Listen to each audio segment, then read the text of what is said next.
in this series of webinars, the first webinar series for IMAP for 2025. And we're starting with really quite an important topic, how to make a success of a managed account program. There are now a lot of managed account programs operating amongst advice groups. One of the things we're going to do over the next 3 weeks, today, next Thursday and the 27th, is talk about what, in the opinion of some of the important IMAP participants, are the characteristics of successful programs. Today, we're going to be focusing on the fundamental issues of establishing a managed account. And I'm delighted to be joined by Brett Sanders from Philo Capital Advisors, by Durand Oliver from Milliman's, and by Jonathan Ramsay from Investsense. And you'll see that the 3 perspectives which each of them bring through the course of today's session really does address the basic questions which you should be asking yourself as you think about establishing a managed account program. Before I hand over to each of them to introduce themselves and a little about their organisation, let's just have a brief look at some of the upcoming events for IMAP.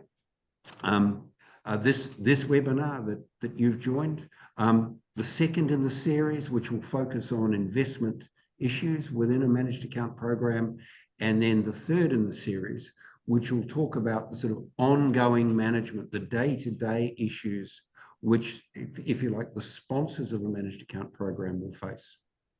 For those of you who are in Sydney, on the 26th of February, 3:30 till 5:30, we'll be showcasing the winners of the IMAP Managed Account Awards and introducing the 2025 awards program. We'd be delighted if you can join us at the Amora Hotel to really talk about Australia's best managed account programs. And then in Sydney and Melbourne on the 11th of March and the 18th of March, our annual portfolio management conference. And each of you will be receiving emails about that. We're delighted for you to ask questions, of course, and I'm sure you're all familiar with the process. So before I hand over, let me just talk briefly about the parties to a managed account. And this is one way of thinking about the components of a managed account. Advice is central. Portfolio management is the intellectual horsepower of the managed account.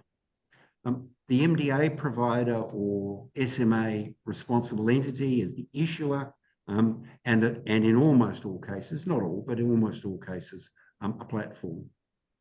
And here's another way of thinking about the participants and their primary roles built around their relationships with the client. Each of them has a critical part to play in delivering a service for an individual client.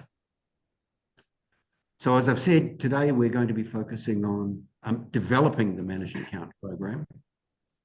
Next Thursday, we'll be joined by Dan McCaleb from Aorus, Rob Talevsky from Activum, Kieran Canavan from Centric, and Loris Considine from Pendle to talk about the portfolio management issues and some of the considerations around making investment decisions. And then on the 27th, the day-to-day issues of making a continuing success. So now it's my pleasure to hand over to our first panelist to introduce himself and Philo, Brett Sanders. Thank you, Toby, and good afternoon, everybody. So, Toby's just shown us a diagram. Where does Philo fit in that world? Well, we're an issuer of MDA services, or a third-party MDA provider. So that's to say, for an advice firm or a licensee that doesn't have its own authorization to issue an MDA service, Philo can issue MDA services. So where does our business fit in the market? We help people to design, to implement, and to run MDA services. for most of our clients. In fact, all of them, that sits alongside use of SMAs for a certain cohort of their clients. So we're designing and building. Our clients tend to be, they're national dealer groups, self-licensed practices, and authorized reps of licensees that want to establish an MDA service and want to tap into a bit of experience in having done that before and operating those and maximizing their chance of a very successful outcome. So that's sort of broadly what we do. We have clients across the country and work closely with partners at a platform level and in the asset consulting community. So we operate on a number of platforms, BT and NetWealth today, just in the process of integrating with Hub24 as well, and there may be some further platforms down the track. And we have a panel of consultants that our clients can choose from, and if they don't like one of those, they can choose another. And so we're about helping people design a service that suits their business and their strategy and goals. So that's us in a nutshell. Thanks, Brett. Durand, let's talk a little about Milliman's. Fantastic. Thanks, Toby, and thanks, Brett, for leading the charge. If you want to just flick through the slides as we're going through, Toby, really appreciate it. So just a bit about Milliman. For those that don't know, we have been in business internationally for 78 odd years, coming up to 80 years. And I guess the main premise of our business, the core of our business, we're actuarial an actuarial and consulting firm specializing in financial risk management. So there's about 5,000 staff internationally, 4 offices around the world. The key for us is, being retirement experts. So we administer and service about $260 billion worth of money internationally. The key for us and the key for what we're doing, and certainly what I'm driving to the market with my team, is that we've got a retail offering, and that retail offering uses a risk managed strategy. That strategy is actually used across about $75 billion worth of that money that sits at that institutional level. So, our main philosophy really is, we feel that any balance of risk and return comes from a very strong defense position. And with that, because we are quite good at risk management and we understand that nature, we feel that risk management does complement most of the traditional investment approaches. Just to the next slide, Toby, thanks. So these are some of our international clients. Some of you might be familiar with them. BetaShares obviously is one that's quite known and well known here in Australia. Go to the next one, Toby. These are our portfolios. So we run a very simple selection of portfolios, diversified portfolios. At the core, very passive, uses ETF index ETFs, and then we run a risk management overlay. To the next one, Toby. Thank you. Okay, so just finally, our objective and what we're trying to achieve for those that are looking for a solution with risk management or downside protection, we are offering something that has that smoother outcome over the long term, so typically targeted towards pre-retirees and retirees. We are more about impacting or cushioning that material downside, but also enacting on the upside and making sure clients are participating. And everything we do is systematic in the way we approach. We have a bespoke modeling tool that we use to manage our risk management overlay. That's pretty much me. Great, thanks very much, Jonathan. I should say that Jonathan has been challenged by the NBN today. So this is against the odds. It is. It's actually my daughter's 21st, so I thought I'd work from home this morning, and then woke up this morning and the NBN modem had blown up. So we're hotspotting, and I'm a little bit nervous. But hey, so far so good. Look, for once, and as people will know me, it's probably a bit of a surprise, don't have very many slides. And I won't talk too much about Investsense, but what we do is SMAs. We build bespoke SMAs, and we have off-the-shelf SMAs across most of the platforms. Now, I was going to sort of point out two things about our journey, which is sort of maybe relevant to the audience. Is one, I just said SMAs, and I know it's a three-letter acronym, but everyone probably thought, probably knew what I meant, which is a difference. Now, we started 10 years ago, just over 10 years ago. And actually, as an aside, when I grew up, I must have been a bit of an odd kid, but I had a poster with Snoopy on his kennel and a thought bubble saying, one day my boat will come in, but with my luck, I'll be at the airport. And for the first 5 years, it certainly felt like that, actually. We found ourselves sort of selling managed account platforms, really, and probably not very well. And then in the last 5 years, we've had this tailwind, and we've SMAs are a thing, and they've been widely adopted, and we're very grateful for that. Now, the second thing I was going to mention to sort of put all this in context, and if Jenny, I could go to my one and only slide. What this shows is I just put it in there because it was some work we did a couple of weeks ago. Someone asked us about this, and you've got on the vertical axis the percentage in passive. And you've got sort of related to that on the horizontal axis, the MER. And you can see there's a relationship, but there's also a broad spectrum. Now, when we set out, obviously, like everyone, we wanted everyone just to sort of jump into our off-the-shelf solution, and it would be highly scalable, and we're off to the races. Turned out what people wanted was bespoke solutions. And as things stand, that's about 75 to 80% of our business. I would say the off-the-shelf business is starting to pick up. And I think what we're going to be covering, and this is just to sort of set the scene a little bit, is where the industry's at, and the large majority seem to want a bespoke SMA, and this is one of the metrics that makes the biggest difference in our business. It's the cost to the client. And how does that relate to the value proposition of the advisor? And you can see there's a wide spectrum in how people sort of play to that. So that's, and it kind of sums up what our business is, mostly bespoke with off-the-shelf solutions as well, and all SMAs. Great. Well, thanks very much, Jonathan. Well, let's stick with your experience in dealing with what people, and by people, I take it you mean licensees or practice principals, or the decision makers in advice firms. So what do you think? I mean, what has the last 10 years taught you about what they are looking to achieve in thinking about a managed account program? Yeah. Well, look, I'll choose two, I think, just off the top of my head, because I think they're probably the most important ones. And again, they've changed, and it is part of that evolution. It was a lot more investment orientated. And I think there was a lot of discussion 4 or 5 or so years ago about the investment side, and people wanted a bespoke solution because they were very concerned about what the investment product would look like. The conversation has shifted, I think, and the clientele and the preference is much more towards efficiency and other outcomes in terms of things like communication. So value proposition and how you position yourself has become very important. And a lot of our role is giving advisors the right information so that they can position themselves as basically a holistic advisor who has someone helping with the investments.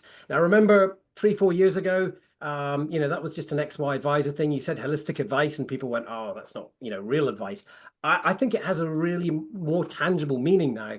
And that's kind of the zeitgeist. So I'd sort of, from my point of view, top 2 things are the investment outcomes, the efficiency, and the advisor's value proposition. And so investment outcomes is, I mean, obviously advisors want clients to get good outcomes. But do you want to just drill down onto what is it you think they mean when they say, investment outcomes? Is it? Well, it's actually, that is an interesting one, isn't it? Because you would have thought that it's just, performance. What do I have at the end of the day? I think there is a recognition that you're managing that journey for people. So for some extent, as much as your super will allow you to, it's actually sort of managing the client's journey with the advisor to get to the outcome that they want. And that, at the end of the day, it's CPI plus, it's preserving and building on my capital. And to the extent that there can be a bit of a dichotomy in markets, because markets at the moment, they're very polarized, they're pushing one way. This, you have to get the performance bit right, and or you have to get the communication bit even better so that people sort of understand what's going on, and they're not just sort of, and hey, this year, headlines have probably been more than average. So I think, this communication angle is getting more and more important. So the outcome is happy clients that understand what they're invested in and stay for the journey, as well as obviously all the efficiency benefits. And Durand, just to pick up on that, I mean, given that Milliman has comes at this as a portfolio manager, but with a particular focus, do you how do you think advice firms that engage with you think about the outcomes that clients are that they are trying to achieve in establishing a program?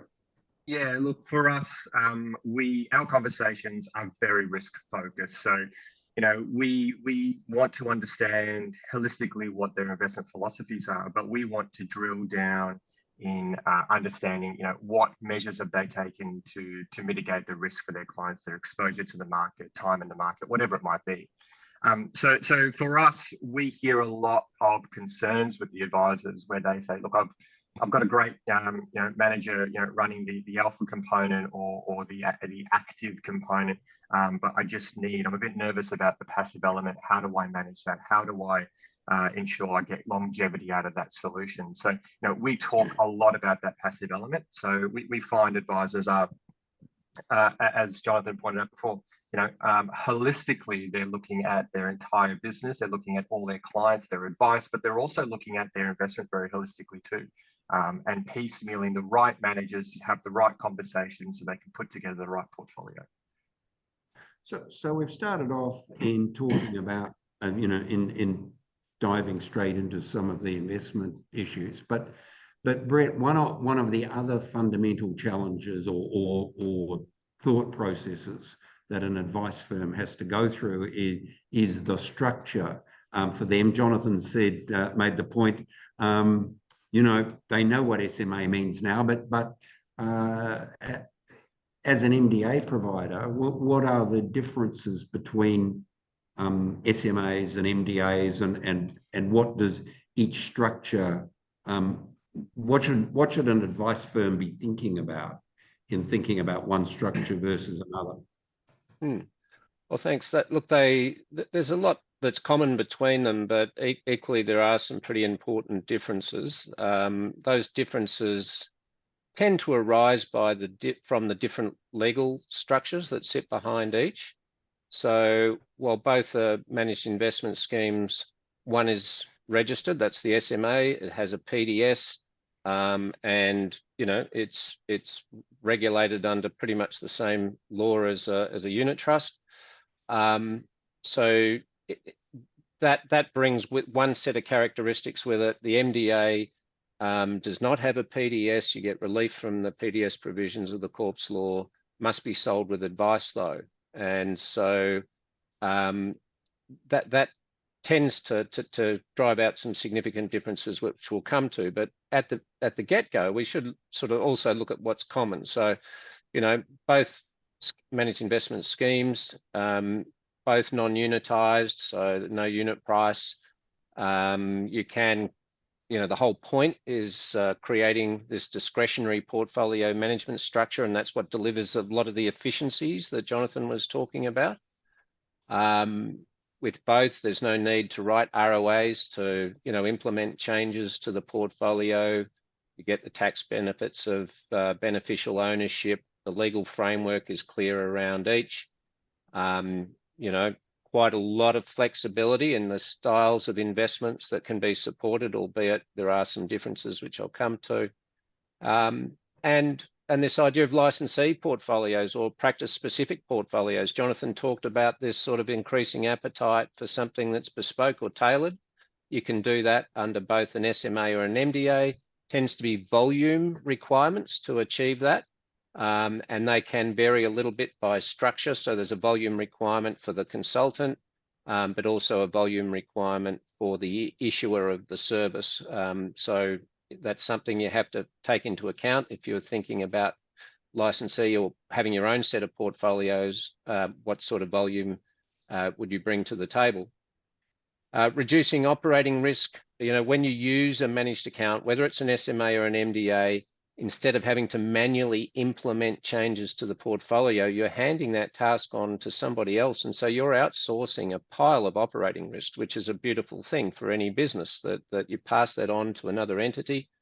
And there is the ability to generate margin for a licensee under controlled circumstances. And by that, I mean, if the licensee has the capacity to be the portfolio manager, they can be appointed to an SMA or an MDA service, but it's a serious business. You've got to have the resources, the skills, the competencies, and in whether it's an SMA or an MDA, the issuer is going to want to do a due diligence on that capability. So mostly, in the vast majority of circumstances, people outsource that to groups like Investsense or Milliman or others that can carry out that role. So let's talk about some of the differences between the two structures. And I want to highlight here too, don't take this as a presentation of a binary choice that you should have SMAs or MDAs. We advocate that you should have both, but they're very different tools. They suit different purposes, and we're advocates for using the right tool for the right job. So firstly, differentiation. Pretty much every business owner has got to think about, how do I differentiate myself? Why would someone come to me and not to others? What about my service is distinctive? I think it's easier to be distinctive with an MDA. You can tailor more, you can customize, around the branding, all sorts of things. So, we're a believer that if you're looking for differentiation, MDA is the stronger service.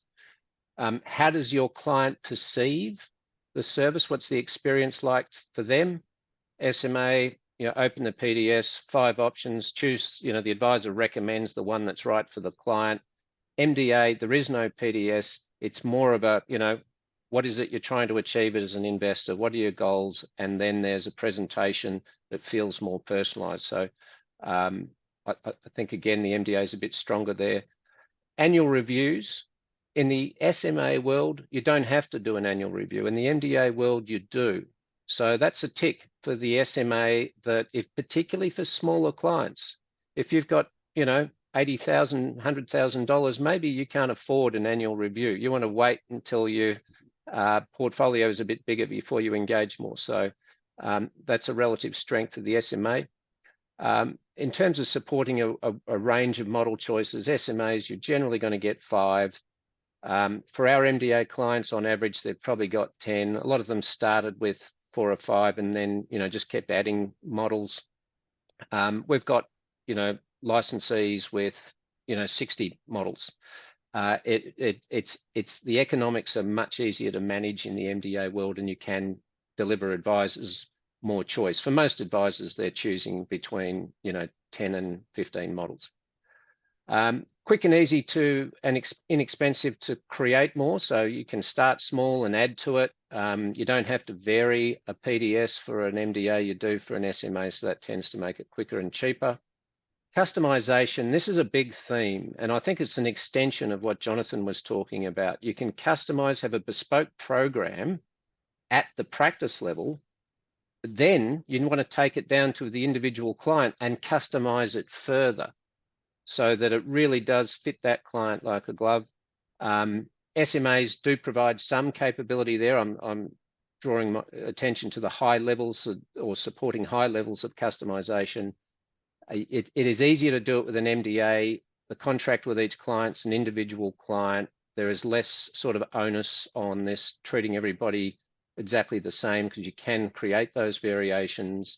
And in our case, we can even rebalance with regard to assets that are not in their MDA. So as people increasingly have things like property syndicates or private market investments, but even, boring old TDs, and you want to rebalance the portfolio with regard to those assets, so it's all under one asset allocation framework, you can do that. And that makes for a very powerful proposition. this ability to customize tends to reinforce the role of the advisor in the investment piece. This easier to rebrand or to put your own branding on MDA, but it's absolutely achievable with SMA, but you do get a stronger branding outcome with an MDA in my view. And this transitioning from old to new models, we're seeing that a bit now as the market's matured, people saying, I'm moving away from these old models. I want to move to a new provider or a new manager. Managing a staged transition, again, a lot easier in the MDA structure in our experience. So there's some key differences. What does that add up to? Or one way to think about that graphically, if I can just look at the next slide, the last slide I've got here, Toby, is to look at that curve and say, so we're looking at a chart there where you've got advisor efficiency on the vertical, sophistication of client needs on the horizontal. Both SMAs and MDAs massively important for your business. It's the most powerful strategy you can employ for a practice owner. So, moving to managed accounts, very, very important. But the thing I would draw your attention to is you use SMAs for those clients where you don't want to vary or customize. They basically come in and say, yep, I'm happy with one of the options you've got. And it's their needs are simple. SMA structure is great. But as soon as you start customizing in the SMA world, you start handing back your efficiencies and it starts to decline because the structure doesn't support integration of other assets. It doesn't support customization as much. So my advocacy would be think carefully about that and think about embracing both tools, but using an MDA for those scenarios where you do want to customize a bit more and using your SMA maybe for those that are a bit more vanilla in their requirements. So that's it from me. Can I jump in there? Because I'm feeling bad that I've let down all my competitors. Sorry, I meant peers.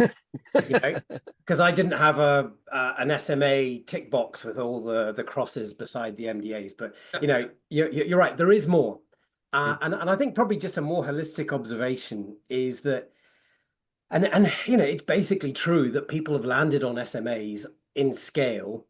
And I say this with some sympathy because sometimes I think MDA, it hasn't really happened. Is that actually, before I finish the point, is that true, Brett? Would you say you kind of feel like it hasn't really happened in the industry? Yes and no. I mean, the biggest managed account programs in Australia are MDAs. They're multi-billion-dollar managed account programs run within individual businesses. So they've achieved very significant scale within businesses that are tended to be a bit more sophisticated around the way they've gone about it. On the other hand, if you said, what's the size of the managed account market and how much is SMA and how much is MDA, probably 2/3 of it, Toby, something like that is SMA. Yeah, not quite 2/3, but yes. And it certainly has grown faster over the last couple of years in the SMA market than the MDA market has grown. So the point I was going to, we've looked at having MDA overlays, and it's just the path of least resistance. This is what clients have wanted, and I think you can see that across the industry. And one of the thoughts it just sort of occurred to me is part of it is we're at a time and a place where people need to simplify and get efficiencies, and it's to your curves there, it's probably the first port of call. And one of the things that we encounter, which is kind of an interesting nuance, is it's very difficult for advisors to sell SMAs because it sounds like a hygiene factor. If you say, right, I'm going to manage it so that I can make changes at any particular point in time, if you make that point too strongly, the client's going to go, well, what were you doing before? Yeah. So it is kind of turning into a bit of a hygiene factor. And I think that's sort of, if you think about the industrializing practices, it's become part of their tech stack. And that's how we see it. That's how we see ourselves and how we interrelate with the bit above and the bit below. So we're part of a system. And in that sense, kind of simple is better in the first instance. But where I was going to finish, and I'm more choice is better. I just wonder whether there's still, there's certainly encumbrances in terms of cost. That would be one of, and you did mention it, that would be one of the things because it is an extra cost, it's extra complexity. and Toby, maybe you can answer this because I know we've talked about it in the past. But there is under the superannuation regulation, and Brett, you did touch on this. There are encumbrances. It's not as easy to do it within super as it is an SMA because you've got a PDS, you've got a straight line of view. No, they're both they're both super. The MDA is just a discretionary arrangement, and it sits in. Since almost all managed accounts are platform run, we're setting aside for a minute the kind of the few HIN-based or custody-based managed MDA programs. But for advice, for the advice world generally, on platform is what we're talking about, or platform centric is what we're talking about. Super or IDPS, it's the same. But I think where I thought you were going, Jonathan, was that the risk for advisors that they say to a client, look, yeah, here's our SMA program. We've got 5 and you're a number 3. And that sort of mitigates against the service element of advice. But on the other hand, there are hundreds or thousands of advisors. Yeah. And look, I think that is, client. I think that's a subset of the complexity point. If you're simplifying your business, then that is not something that, because you have lots of different clients sort of doing different things. But the second point I was going to make, and this is an open question, and I guess, Brett, you probably have a robust response to this, but from what I've seen so far, the technology is not quite there to make it as easy. And I'm sure there's inroads to be made, and they will be made, but it requires, I think, in the managed account platform environment, a little bit of a step change. I mean, look, I think all of you could probably sort of comment on that. Do you think that's a fair observation? Well, look, we're a MDA provider on regulated platforms. So we're not trying to replicate what platforms do, far from it. We're trying to work with platforms and say, how do we add another layer of utility on top of what the platform can do? So the thing about simplicity, I would say, is be careful what you wish for. That you say, I want to make my practice more efficient as an advisor, but if you take that to the nth degree, what you're going to do is the most efficient practice you could probably have is everybody in an SMA with no variation. At that point, you've productized your entire wealth management proposition, and you look essentially fungible with an industry fund or a multi-asset class fund. You actually don't want optimal efficiency, because that suggests you're not doing anything tailored or individualized for your client. And you've now created a new form of conflict for yourself, because the conflict is between meeting the individual needs of my clients and the efficiency needs of my practice. And so what I would advocate is you want that sweet spot where you are getting scalability and efficiency for your practice, but not at the cost of the ability to customize for individual clients. And so I think the MDA occupies the lovely sweet spot there, where you can still get scalability, have a more efficient practice, but you don't have that conflict with your clients of saying, oh, I should do that for you, but I don't really want to, because it's on a cost reward basis or efficiency basis, it doesn't really add up. Yeah, I mean, look, I'm sorry, Toby, we're completely taking over your. No.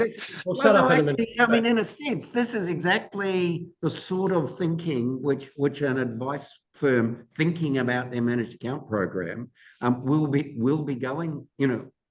going through, I guess.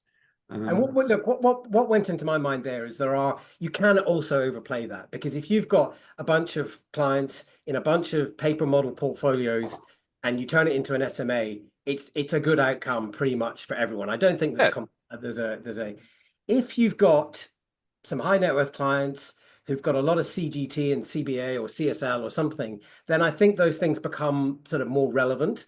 And I'd say in the SMA world, you can do substitutions to sort of manage for that.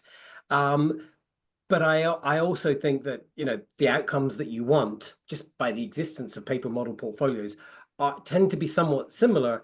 And the advice tends to focus on what are the other things I can do for you, where I can, bespoke things. And that's what holistic advice is. Yeah.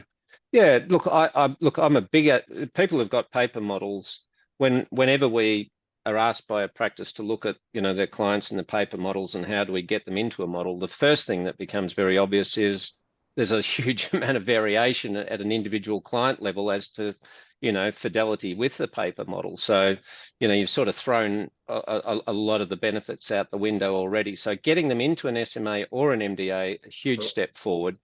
And then being able to tailor further.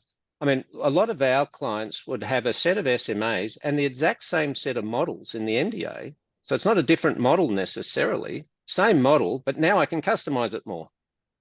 So that's what, there's the overlapping benefits are significant, but I just think where the industry is going, we're seeing a bit like you, Jonathan, more appetite for bespoke, but bespoke at both the practice level and then also being able to tailor more because there's more interest in private market investments.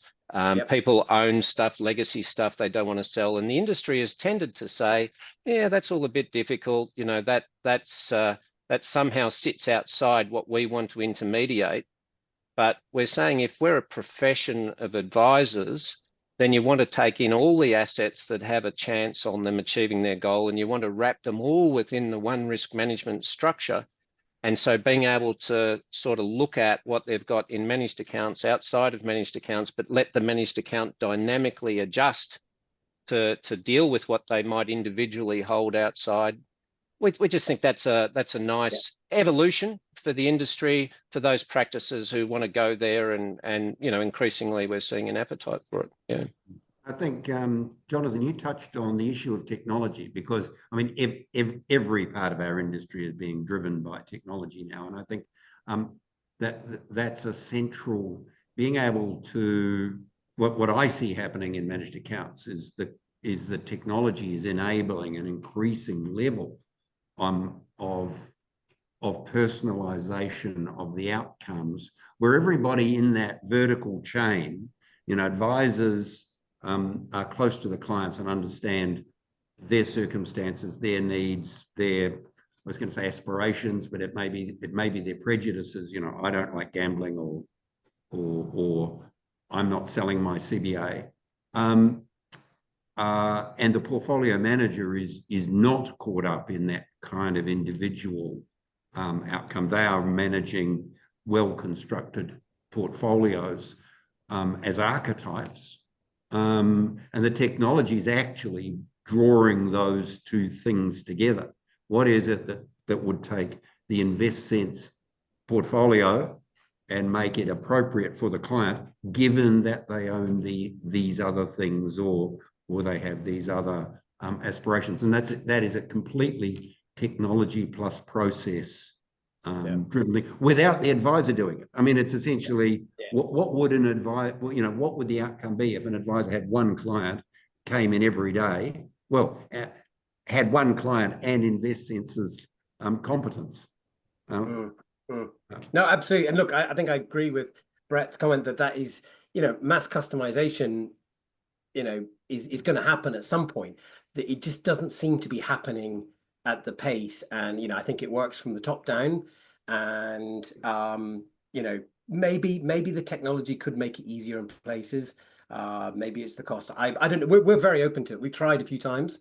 So definitely, I wonder whether there's friction somewhere. That's all. No, I think it's starting to happen now, and without tooting our own horn too much, I think it is starting to happen now that there's, and innovation takes a while to move its way through an industry. So we sort of started with Australian equity-based SMAs, and then multi-asset class, and it's evolving. But this era of more customization ability, both at the portfolio manager level and at the investor level, is now upon us.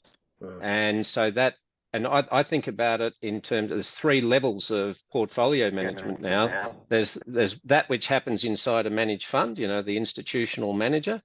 There's that which happens at the Investsense or Milliman level, where you're building models for practices. And there's the third level of portfolio management, which is advisors tailoring and customizing to suit their client.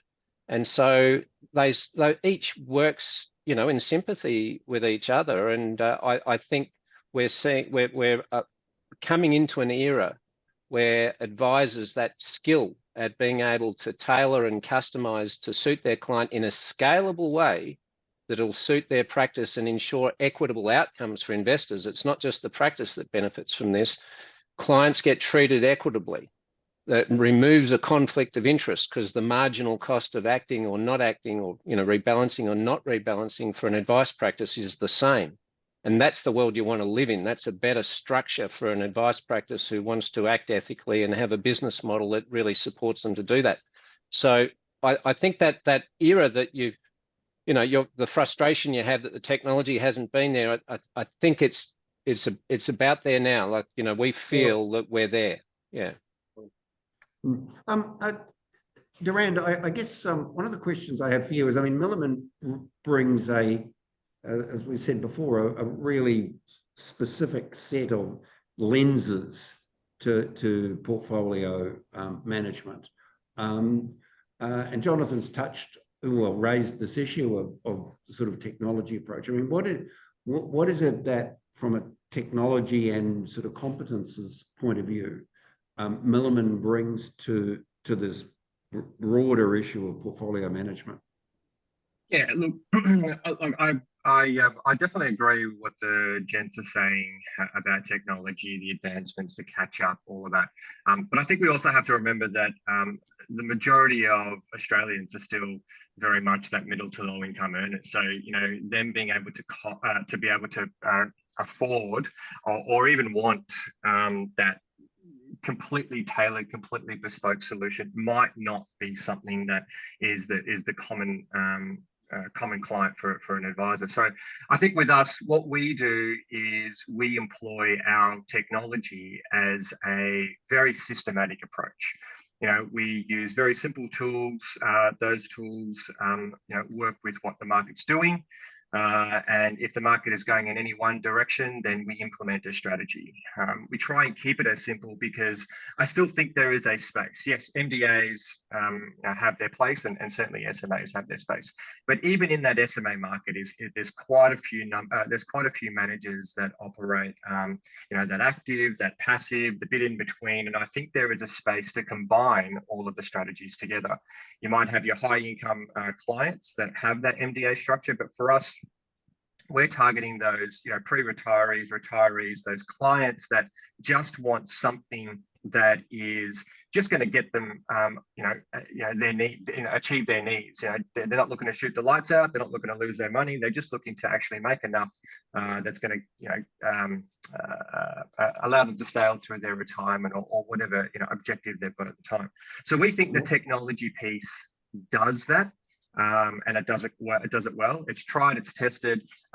It's something that we've had for the last 25 years. And we think for us, our specialty and where we focus and the lens that we have, we think that risk management piece and letting the managers that, you know, do things so well, you know, your ETF managers that have index management, doing that piece quite well. And, you know, we just step in when times get a bit tough, and we use our technology for that. We try and keep that whole process quite simple.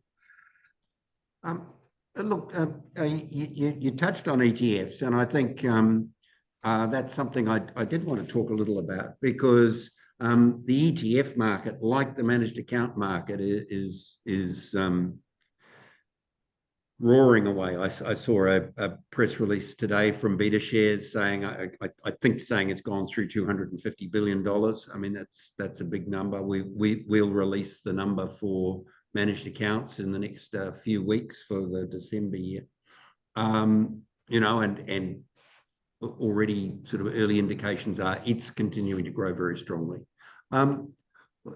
Jonathan or Durand, I mean, how should advice firms be thinking about ETF-based portfolios? Jonathan, you had your early slide on the proportion of passive. It's obviously kind of linked to the passive thing, but it's not just that. There's a proliferation of products, and they're sort of growing. And for us as asset consultants, it's a little bit like a sandbox. It's great. And we look with some envy on the sort of US ecosystem where there's a lot of kind of out there stuff, but there's just a lot of ways you can manage portfolios quickly, efficiently. So that I think is a universal sort of plus for us. When you put that together, the sort of cost side, I think is a force for good in that sense. And the ability to bespoke, and I showed that graph because it's the one metric that's just really obvious. Yep. And the title of this is how do you what marks success, I think it was, or how do you launch a successful managed account program. And part of that is that getting that buy-in. And part of that is getting at the cost point, especially under, best interest, etc., is very, very important. And people's a prioris matter, their philosophy on these things matter.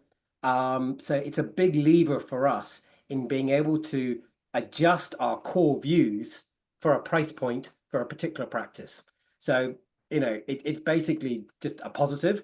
And the more interesting products come out, the more things we have to bespoke individual. So when you say the more interesting, I mean, I noticed Global X have launched a Russell 2000 ETF, in the last week or so. We've seen lithium, we've seen AI-based ETFs and so on and so forth. Some technology, some, market specific. As a portfolio manager, again, we're thinking about setting up a managed account program. Do these thematic or niche ETFs play a part in? Are you sort of touching on maybe the sort of performance bias of a lot of these things, and that the fact they can be, sometimes arrive at the wrong time, or is that the sort of inference? Well, my question was partly driven by that, partly driven by the sort of issues of whatever's hot, and we see this very much in the US market where there's more ETFs than there are listed stocks. Yeah. So I guess the question is, but if we think about the sort of mainstream thematics, value, quality, so on and so forth. I mean, how do you integrate, how should a program sponsor be thinking about integrating those into portfolios? So just to address one of the, that question, we have a sort of thing we talk about is the second round effect. Sometimes when they arrive on them, and the ETF providers are just responding to demand. Sometimes the demand appears at kind of not exactly the right time. But then as these things kind of fill out, you end up a few years down the line with a lot of choices. And I think that is good. Now, the second thing which is good, is you're seeing this middle ground between, obviously active management is suffering a little bit. And it's partly to do with this cost structure, because you've got this thing out here and you've got pressure on fees, and you've got, was it Vanguard's moved most of its suite in the US to sort of 7 basis points or below or something like that. There's a lot of clear air there. So I think if you can fill that middle ground with useful products. Now, Russell 2000, I'm in danger of rambling a bit here, but it's quite an interesting thing. Russell 2000 is a bit of a lightning rod for a lot of things. And there's people that say there's a lot of rubbish in there. There's debt zombies. So sort of mature companies that, the traditional zombie, but there's also growth zombies. There's the smaller companies that haven't quite achieved their kind of network effect, winner takes all kind of market, and they're starving of capital. And then in the middle, there's, some quality industrials that are probably, they're ex Max 7 or whatever, they're not exactly, flavor of the month, and they're probably pretty reasonable. The Russell 2000 became the lightning rod for the Make America Great trade, and it lasted about 3 weeks, and it's down since Trump. That's the problem. It's quite a blunt tool. So I think having as many, and that's probably why it's been launched now. However, having more, and this is probably the punchline, if we can have more precise levers within portfolios, and a whole kind of suite of them at the right cost point, then it's a great thing from our point of view. At the moment in Australia, it's a little bit spotty. There's a lot of thematic ones, there's a lot of passive ones, and in the middle, there's some sector ones.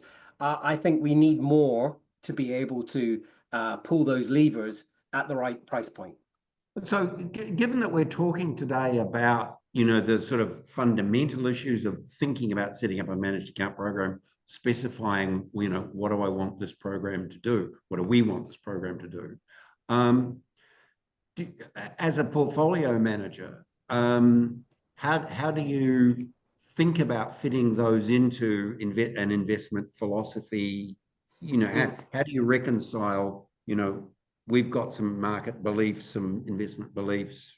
Yeah. We want to work with a portfolio manager who wants a big range of levers. Yeah, no, I've got probably a pretty good example, and this goes to the bespoking. We have one client who's got mainly ETFs. They also like to. They've got an eye on the thematics as well. So we've sort of brought that into our and built a sort of process for them, if you like. Now, we spend a lot of time thinking about valuation, and often when people think about thematics, they're just thinking about a narrative. So the investment process part is bringing those two things together and say, okay, there's a narrative here, make America great again, or whatever, or onshoring, or whatever. What is the instrument that you might implement that through? And that's useful. It's a talking point for clients, and it may well have a lot of validity because the rest of the world's looking at it. But then it's bringing in and this is the process part, it's bringing in the third element of that, which is, what we like to get paid for this. What's the expected return? And that's where the valuation work comes in, and then you work out how it fits in the portfolio. It's sort of like checks and balances, if you like. So we've got a live example of that where this client brings us ideas and says, "How about this?" We say, "Well, this is how it fits with the overall positioning. This is what we think the expected return on it is," and we've built some cool stuff to do that. And we've essentially built a process that is an extension of our process that fits their worldview. Does that kind of answer your question? Yeah, and so Durand, I mean, for Milliman's, I mean, you've tended to have more mainstream vehicles in your models. Does what Jonathan's talking about sort of fit with the way in which Milliman's think about building portfolios? No, not really. I mean, look, it's not that we don't have a view. It's that our approach is that we're an actuarial firm, right? So numbers and algorithms tell the story for us. So we look at things from purely a systematic point of view. We see how things are pricing into the market. We see the impacts, whether there's volatility, whether it's price, what doesn't matter what it is. We see that it gets built into our technology. That technology then drives how we approach certain market conditions. Our forte is certainly that downside. Our forte is, I hate to say it, but when the market goes down, that's where we really go to work. Right, but to try and talk to an advisor about, hey, look, let's stand on the edge of the cliff and let's just take a leap and see how it goes, is a harder conversation. So when you're in an environment where anything can happen, it can turn any which way. I mean, Jonathan pointed out you could have a particular view on what's happening overseas, but we only go by what happens in the market. And so our view for our portfolios is purely systematic in the way we approach things. Okay, look, I'm conscious of time, and for those of you who are listening, feel free to do send through questions. We've got three very experienced participants in the managed account space. So just to all three of you. So when a practice or a licensee says, right, we're developing a managed account program, we are going to go down this path, or we're going to make this available to our advisors, what do you see as the issues the concerns, I guess, that advisors might have about the establishment, launch, promotion, encouragement of the use of a managed account program within the practice or within the license? Well, I might kick it off and see what the others think, but you know, sometimes there can be some anxiety at an advisor level. I think for a lot of advisors, they have sort of moved beyond that fear that, oh, I'm not going to be able to have investment conversations with my clients anymore. They're not going to see me as being the central, you know, the hub of their portfolio strategy. But I think advisors have moved beyond that, because what they've actually found is when they implement a structured managed account program with a professional portfolio manager like an Investsense, they're getting that quality communication, which actually feeds them the lines, gives them the ability to have more discussion with clients, but in a more informed way. And that the client base becomes over time, more homogenous. The clients at each risk level, their portfolios look more similar. And so it is easier to communicate at that level too, because you don't have this sort of diversity of things going on. So I think most advisors who have implemented would say to their colleagues, hey, it was okay, actually. I might have been worried at the beginning, but it's net positive. So I think the anxiety can be there, but over time it dissipates, and most advisors would say, I don't want to go back to the old way. I like living in the new world. Yeah, look, I definitely agree with Brett's comments. I think the initial step for a lot of advisors is, you're taking away one of my key value adds that I offer my clients. Now, once that's gone, what do I have? But the truth is, advisors have so much to offer their clients. Investment management is but one part of it. Yes, a lot of advice businesses we speak to focus on it, and that's okay. But you've got to decide, do you want to be the investment manager, the advice giver, and everything in between, and be happy with where your business is and the clientele you have, or do you want to grow your business? And I think in order to grow the business, you need to give up some of that that operational. I think Brett mentioned at the very beginning, that operational piece, and take that risk that there's going to be a manager out there that you pick through your own research. Obviously, you're not just going to pick one by throwing a dart at a board, but you're going to pick them through the research. And just trusting that they're going to, do the right thing by your client. So then you can get back to growing your business. You can get back to building more efficiencies in your business and looking at that holistic advice, opening up the doors for intergenerational advice and really taking aim at the areas of your business that you might not have had time for previously. So I think the hardest part, as Brett said, is taking that first leap. But I think with that, there is still a requirement of research. There's still a requirement of making sure you're adhering to your client's best interest. So even though you might not be making the underlying decisions, you're still making sure that the manager that's making that decision is doing the right job and that their philosophy continues to be aligned with yours. That in itself is research. That in itself is management. And that in itself is providing a service to your clients. No, look, I echo that, build on it. Actually, I think that discussion we found has completely moved on. There's enough war stories and people kind of look around them and see that you're talking from a position of strength. You're having a more engaging conversation about investments. That's the evidence. People feel that their value proposition in the investment part has been augmented. The other thing I'd say is, this doesn't happen in a vacuum. We've got less advisors. Most of the advisors we talk to are overflowing with referrals. They need to make their businesses, they've got other things, to that growth point that Durand made. They've got other balls to juggle. So it becomes an imperative to make sure that the investment part is not a distraction from them when they're delivering real value to clients. So you put that all together, and maybe just to sort of finish it off on what makes it successful. And then you can kind of pick away from that about when it can be difficult, is when you've got, the whole practice behind it. They share some views. Sometimes there's a bit of a coaching to get there. And importantly, when they've got someone like a GM or someone in that role to just make it happen, because over 6 months, there's a lot of work to do, and you have to do it to make it work, to get the dividends afterwards. But there is not a single client who goes back and says, oh, I wish I hadn't done that. Some of them might say, oh, look, I could have used and we don't say off the shelf, we say flagship funds, but that's just our conceit.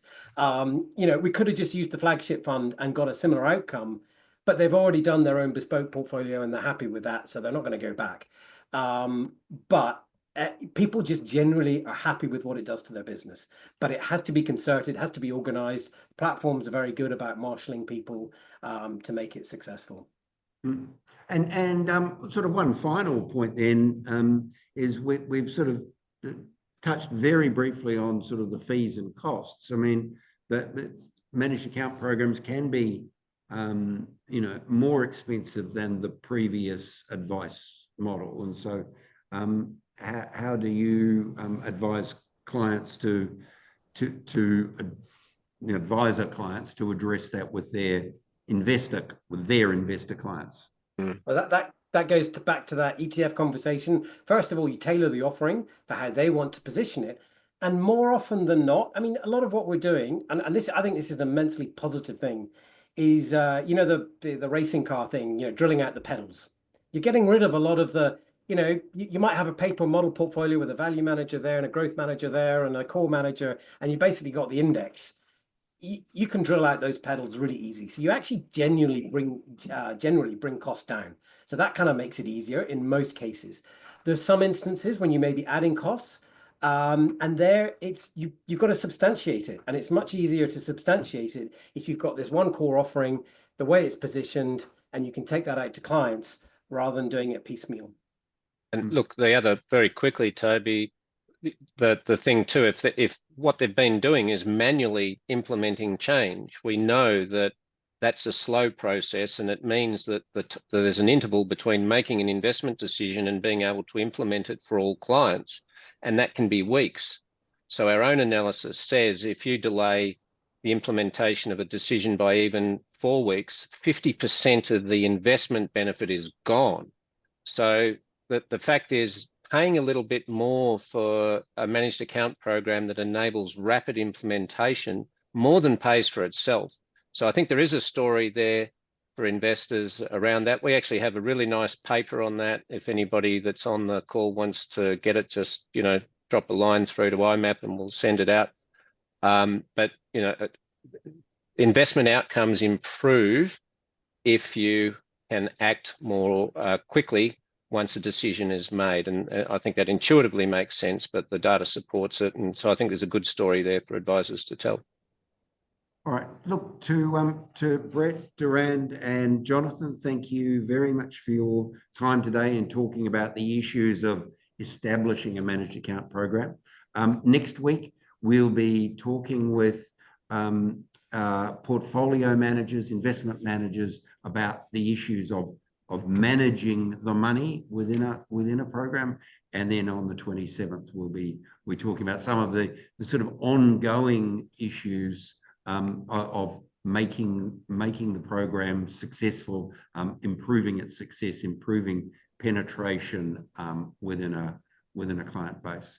I'd encourage you to join us on the 26th if you can to hear from Australia's 10 or 12 best managed account managers in Sydney, and I'd encourage you to join us at the Portfolio Management Conference, where we'll be drilling down in detail into a number of the investment issues that portfolio managers and advisors face. So thank you for joining us today. I hope you found it of interest, and we'll look forward to talking to you next week. Thanks very much. Thank you, Toby. Been good fun. Thank you, everyone. Thank you, everyone. Thank you. Yeah.